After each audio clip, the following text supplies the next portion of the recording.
Hi guys, how's it going, Eastbayanglers? And today we're talking all about spoons. We're talking about spoon fishing, how to, all the ways you can fish a spoon, your lure. And let me talk to you guys today about the most effective ways. And some of these not many people are really talking about for good reason, because they work extremely well. And a lot of people that are really on bites that are, really good, they're not sharing. And when it's over, or when it's toward the end and they realize that there's the bite is changed, they might share with their buddies some of the stuff that they did, but it's over for the most part. A lot of times by the time you get a fishing report, the bite is so far from where it was, it might only be a week behind or 2 weeks, that report, and the fishing is completely changed a lot of the time. But today we're talking about spoons, and we're talking about different ways to fish them. The first way we're going to talk about, everybody knows it. You just jig it. I mean, you can jig it slow. You can jig it, in a moderate action, like a moderate pace. You can jig it more aggressive. You can jig it so it's like popping really hard and you're getting a higher lift. Sometimes popping it maybe 2 feet. Sometimes you're only popping it a foot. In the winter, as the water gets colder, the general rule to jigging or popping, yo-yoing a spoon is the colder the water, the less aggressive you go or start with, and the warmer the water, the more aggressive you jig the bait, the lure. So, spoons of all colors work extremely well, and spoons of all brands work extremely well.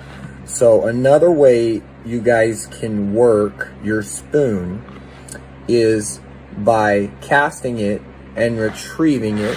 And this really works well depending on what you're trying to catch. It's not great when you're trying to catch bass, but when you're trying to catch rainbow trout, or when you're trying to catch maybe pike or muskie or walleye or just different things, it's effective. Other fish, not so effective on that cast and retrieve. When you're retrieving it, a steady retrieve is very good, but sometimes you might, if you're not getting bit, try an erratic retrieve. If you've tried both those, play around with the retrieve speed. Go steady retrieve real slow, go at a moderate pace, go really fast. At the same time, try a stop and go approach. Try to burn it or stop, or just, steady pace and then stop and then right back to it.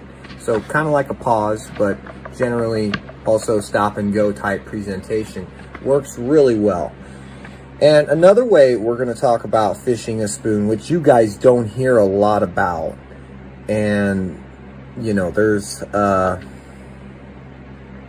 it's kind of a controversial way to fish a spoon, but basically you go really big, and I like Lake Fork spoons. You can get them up 6-8 inch size. Those are great. And you basically just, in the winter, this is the dead of winter, it's cold, you basically just barely lift that spoon up. You're not even going to have a flutter. You're just lifting the spoon. Essentially that spoon, part of it's still like right on the bottom, maybe, and you're just lifting it up essentially. You're not actually lifting it up as in off the ground, but you're lifting the spoon up and then just dropping it. A lot of times, if you're in an area where there's fish, in the wintertime, these fish they're sluggish, and a lot of times you overwork that lure and it really just doesn't work well. So just lifting it up but not really putting anything into it can be an excellent technique. Another technique we're going to talk about is going in, using your spoon almost like a jerk bait.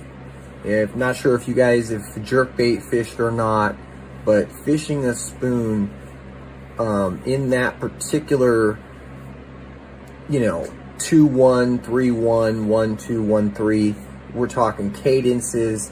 Get a bait caster, it works the best.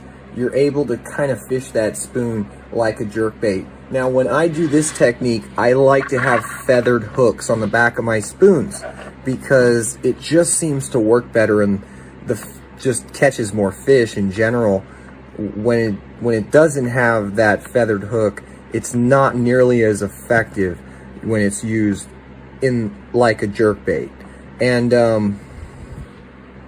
you know, you can experiment with different colors. Obviously, you already know your colors that are popular at your lakes, your fisheries, and your bodies of water. But spoons are very versatile, guys. You know, it doesn't matter. Go 1/32 ounce, 1/16. You can go an eighth. You can go a quarter. You can go a 3/8. You can go a half, 5/8, 3/4, 1 ounce. I mean, really, you can go any size. And a lot of times you want to pick a size that's going to match the forage. So the average forage that these fish are focusing on, what they do is they key in on a size from whatever they're eating. Whatever the main food source annually at that lake is, they will key in on that size, that profile. They will do that. So, all right, we've talked about all that. So spoon fishing, guys, underrated, absolutely productive. Sometimes so productive it's insane. Sometimes so hard you're just like, what am I doing? And at the same time, this produces monster fish. So you can catch just about any species of fish on a spoon. It's really a cool thing. Now, the last thing I want to talk about, this is a different particular way to fish a spoon. This is the last way, guys. Give you 4 already. This is the 5th way. And what you're going to do is you're going to get a weedless spoon. And you're going to throw it into grass that is sparse, or some type of cover that's somewhat sparse, or even more so, a little bit more than, you know, some cover, and you know, grass, maybe a grass line, and just like ripping that bait out of the grass.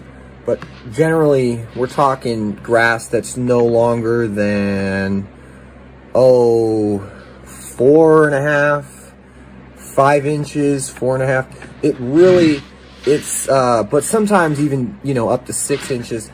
And you know, having it weedless allows it to go in, flutter into those weeds, and then you're able to pop it out. But you're essentially getting a reaction bite because, you know, it's going in and it's just sinking in there, and it's, you know, it's popping out. And a lot of times, you know, if you're not fishing areas that have a lot of structure, cover, grass, all that, you're fishing the wrong area with this technique. But this is basically throwing it in the grass and ripping it out of the grass. That's my last technique, and I generally use that technique in that mid to late summer period. Sometimes fall, early spring. It really depends, but my favorite time is summer. I hope this helps you guys. If you're out there spoon fishing, this is pretty much what you need to know. Now, it doesn't matter, freshwater, saltwater, it applies. Don't forget, tip your spoons. Tip them with any kind of plastics or maybe something of that nature. Put a lot of different oils or different attractants, scents on your spoons, or, you know, all these things are going to help you catch more fish. Thanks for watching, guys. Stay tuned for more.